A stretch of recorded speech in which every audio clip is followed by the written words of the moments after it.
Welcome to our special feature. Today, we delve into a story that reminds us of the complexities of family dynamics and the profound impact of mental health issues. Our focus is the tragic case of Paul Michael Merhige and the events that unfolded on Thanksgiving Day in 2009. Before we begin, we want to emphasize the sensitivity and gravity of this topic. This video aims to inform and bring awareness, while respecting the privacy and emotions of all those affected by the events.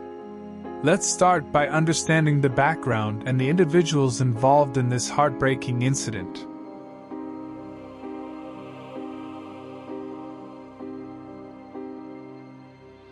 In 2009, Jim and his wife, Muriel, hosted a Thanksgiving dinner at their home.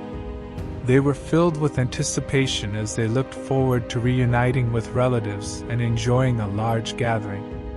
They meticulously prepared for the evening by cleaning their house and planning a flawless Thanksgiving feast.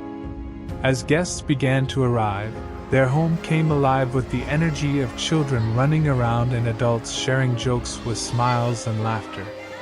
The evening commenced like countless other family gatherings, with a delicious dinner followed by everyone singing around the piano. This picture of familial harmony, however, was about to be shattered. While serving the guests, Jim's phone rang. It was Paul's father, Jim's cousin-in-law, calling to ask for directions to Jim's house on behalf of Paul. Jim didn't have a particularly close relationship with Paul. They had only met twice before, and it had been over 10 years since their last encounter before that fateful night. Although Jim hadn't personally extended an invitation to Paul for the dinner, he provided Paul's father with the directions and then returned to attending to his guests. While Jim was socializing with his guests, the doorbell chimed, announcing Paul's arrival. Jim warmly welcomed him inside and accompanied Paul into the house, where other guests were enjoying a peaceful Thanksgiving celebration in a pleasant atmosphere. Paul Michael Merhige, a 35-year-old man, was part of a larger family that, like many, had its share of ups and downs. Thanksgiving Day, a time traditionally associated with family unity and gratitude, was the setting for their gathering in 2009. The family, including Paul's twin sisters, Carla and Lisa, his aunt Raymond Joseph, and his young cousin Michaela, convened at his cousin-in-law's home in Jupiter, Florida. Without any forewarning, the atmosphere drastically changed.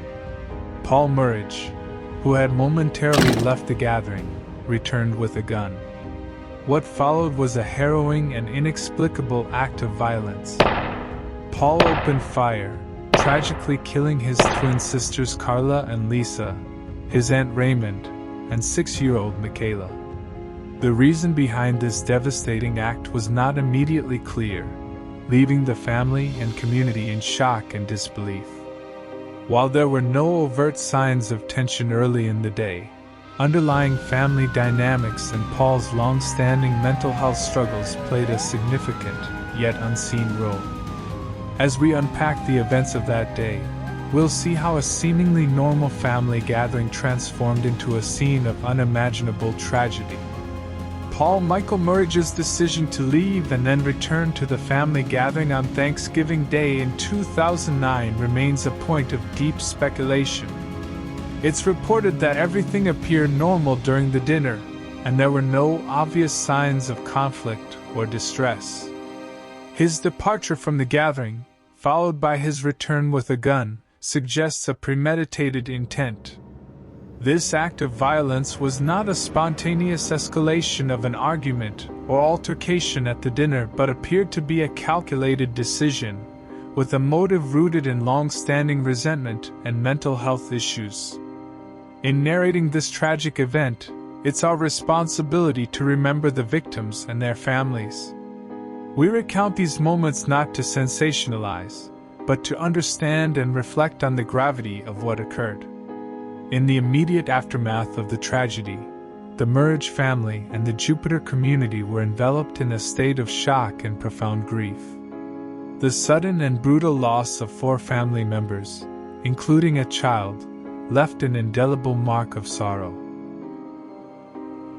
As the news of the shooting spread, a manhunt for Paul Merhige commenced.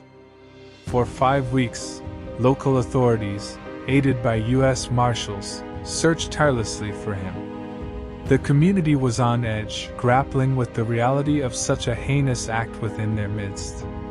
Paul's capture in January 2010, facilitated by a tip following his appearance on America's Most Wanted, brought a somber closure to the intensive search.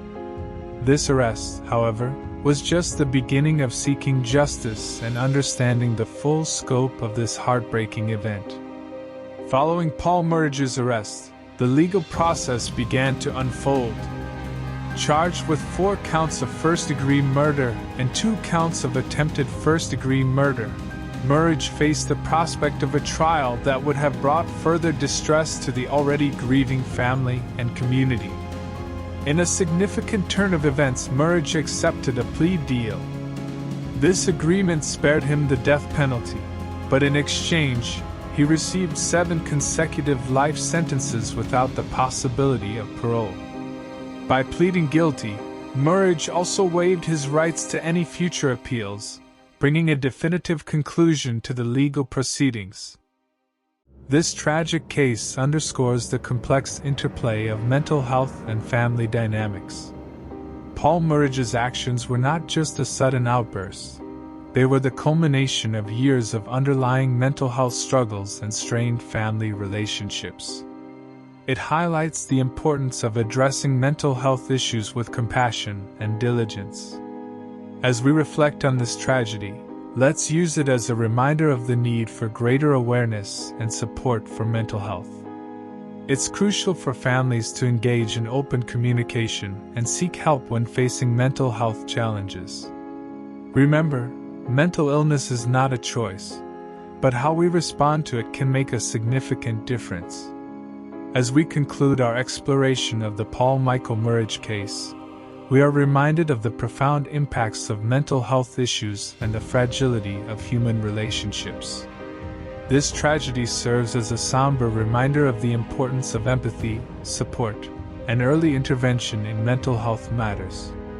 Let us honor the memories of those lost by fostering a more compassionate and understanding society. Thank you for joining us in this sensitive journey through a difficult chapter in many lives. May this story encourage us to seek understanding and to support each other in times of need.